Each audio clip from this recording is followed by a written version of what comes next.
بسم الله الرحمن الرحيم. الحمد لله رب العالمين والصلاة والسلام على سيد الأنبياء والمرسلين أما بعد فأستعيذ بالله من الشيطان الرجيم بسم الله الرحمن الرحيم. السلام علیکم ورحمۃ اللہ وبرکاتہ. عزیز طلبہ کرام، امید کرتا ہوں احباب خیر سے ہوں گے. انشاءاللہ آج ہم مشکات المصابیح کے درس نمبر 69 میں باب الصید والذبائح فصل ثانی سے احادیث نمبر 4093 سے لے کر 4097 تک پڑھنے کی سعادت حاصل کریں گے. آج کے درس میں ان احادیث مقدسہ کا ترجمہ ہوگا اور ساتھ ساتھ ان احادیث مبارکہ کی تشریح و توضیح کرنے کی سعادت حاصل کریں گے. تو آئیے طلبہ کرام بلا تاخیر بڑھتے ہیں اپنے آج کے درس کی طرف. بسم اللہ الرحمن الرحیم. حضرت ابو سعید خدری رضی اللہ تعالی عنہ سے روایت ہے، وعن ابی سعید الخدری قال قلنا یا رسول اللہ ننحر الناقة ونذبح البقرة والشاة فنجد في بطنها الجنين أنلقيه أم نأكله؟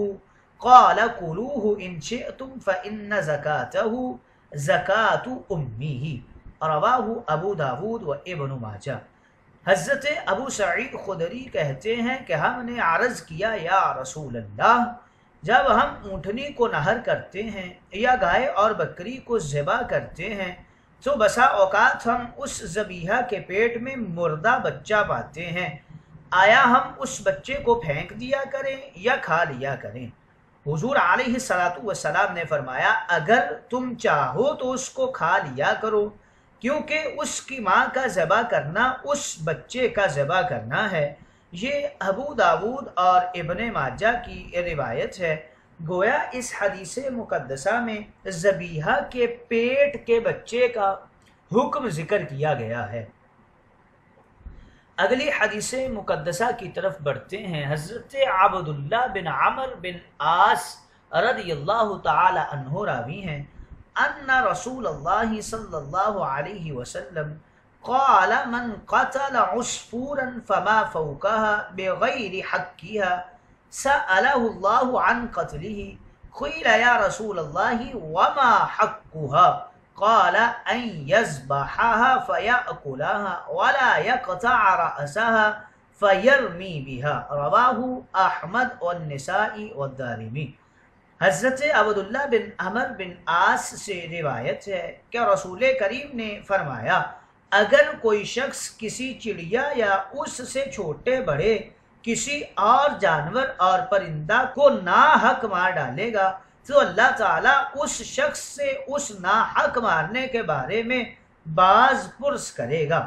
عرض کیا گیا یا رسول اللہ، اور اس چڑیا وغیرہ کا حق کیا ہے؟ حضور علیہ السلام نے فرمایا، یہ کہ اس کو ذبح کیا جائے، کسی اور طرح اس کی جان نہ لی جائے اور پھر اس کو کھایا جائے، یہ نہیں کہ اس کا سر کاٹ کر پھینک دیا جائے. یہ احمد، نسائی اور دارمی کی روایت ہے. اس کی توضیح کے اندر شارحین کرام کچھ یوں رقم تراز ہے. کسی حیوان کی جان لے لینا یہ بڑی بات اور بڑا حادثہ ہے. جائز مقاصد کے علاوہ اس پر اقدام نہیں کرنا چاہیے، اور جائز مقصد یہ ہے کہ اس کو ذبح کر دیا جائے اور کھایا جائے. یہ نہیں کہ کھیل کود کے طور پر مارا جائے اور استعمال میں نہ لایا جائے. دفع ضرر کے لیے مارنا بھی جائز مقاصد میں شامل ہے. اس حدیث مقدسہ میں عصفور کی طرف ایک بار مؤنث کی ضمیر لوٹائی گئی ہے اور دوسری مرتبہ مذکر کی لوٹائی گئی ہے. جنس کے اعتبار سے مؤنث کی ضمیر اور لفظ کے اعتبار سے مذکر کی ضمیر لوٹائی گئی ہے. یا اس میں زیادہا ہوا کا قاعدہ بنایا گیا ہے کہ مؤنث بھی اعتبار کلمہ ہے اور مذکر بھی اعتبار لفظ ہے.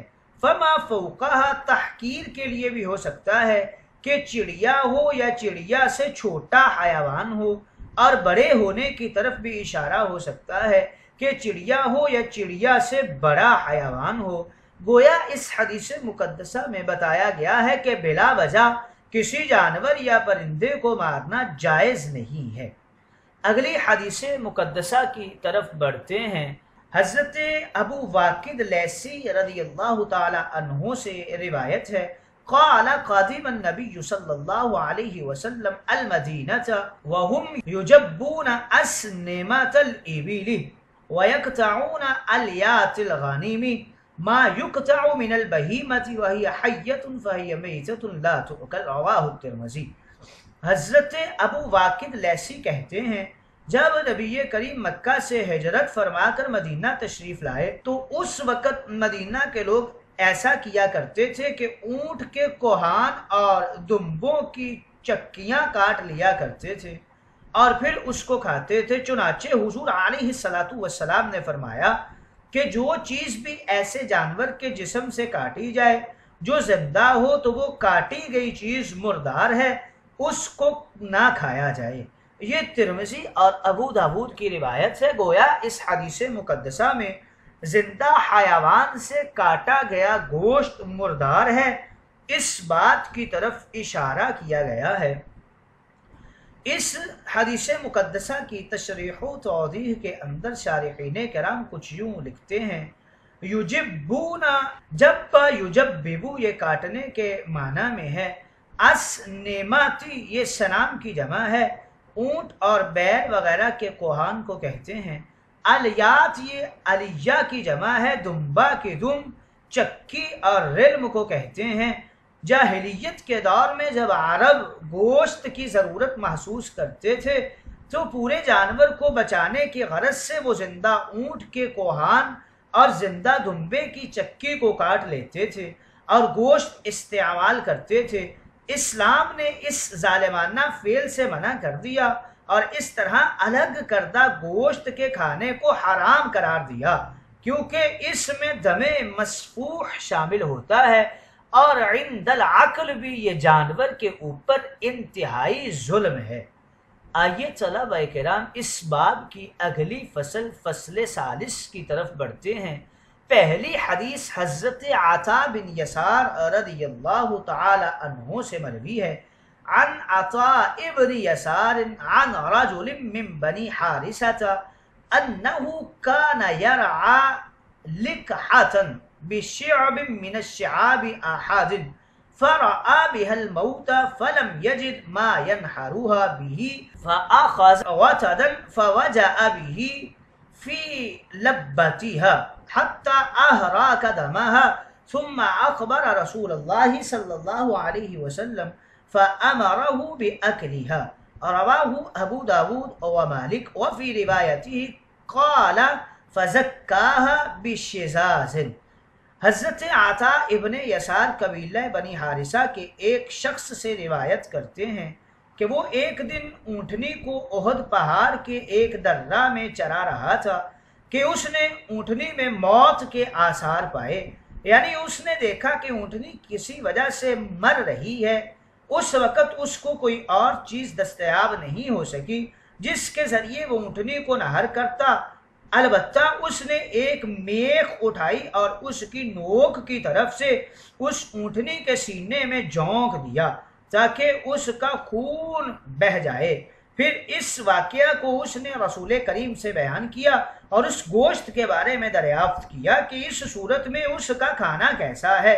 حضور علیہ الصلاۃ والسلام نے اس کو اس گوشت کے کھانے کی اجازت دے دی، اور ایک روایت میں الفاظ یہ ہیں کہ آخر کار اس نے ایک دھاری دار لکڑی سے ذبح کر دیا۔ گویا اس حدیث مقدسہ میں اس بات کی طرف اشارہ کیا گیا ہے کہ کسی بھی تیز دار آلہ سے ذبح کرنا جائز ہے۔ اس کی توضیح کے اندر شارحین کرام کچھ یوں رقم تراز ہیں۔ گابن اونٹنی کو لقحہ کہتے ہیں، وتدن یہ میخ کو کہتے ہیں، یعنی بڑی اور نوکدار میخ مراد ہے جس کو تیر کے طور پر استعمال کیا جا سکتا ہے، جس سے نہر ممکن ہو۔ لبتہ گلے اور سینے کو کہتے ہیں۔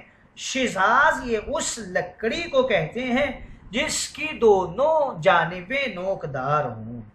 اگلی حدیث مقدسہ حضرت جابر رضی اللہ تعالی عنہ راوی ہیں، قال رسول اللہ صلی اللہ علیہ وسلم ما من دابت فی البحر الا وقد زکاہ اللہ لبنی آدم، رواہ الدارقطنی۔ حضرت جابر کہتے ہیں رسول کریم نے فرمایا پانی کا ایسا کوئی جانور نہیں ہے جس کو اللہ تعالیٰ نے بنی آدم کے لیے ذبح نہ کر دیا ہو۔ یہ دارقطنی کی روایت ہے۔ گویا اس حدیث مقدسہ میں دریائی جانوروں کا حکم ذکر ہو رہا ہے۔ اس کی توضیح میں شارحین کرام کچھ یوں لکھتے ہیں، یعنی دریا میں جتنے حیوان ہیں اللہ تعالیٰ نے اسے ذبح کیا ہے اور وہ انسان کے لیے حلال ہیں۔ ان دریائی جانوروں سے مراد مچھلی ہے، کیونکہ ہر قسم کی مچھلی ذبح کے بغیر حلال ہے۔